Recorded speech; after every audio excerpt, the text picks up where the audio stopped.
ফুল কেন ফোটে, পাখি কেন গায়, নদী কেন ছোটে দূর সীমানায়? বলো ফুল কেন ফোটে, পাখি কেন গায়, নদী কেন ছোটে দূর সীমানায়?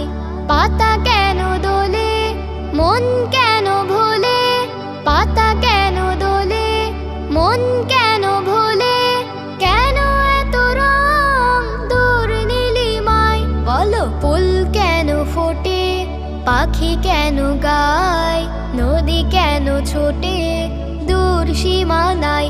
বলো ফুল কেন ফোটে, পাখি কেন গায়, নদী কেন ছোটে দূর সীমানায়? কেন এত রং, কেন এত ছবি, কে এঁকেছে, কে কোন সে কবি?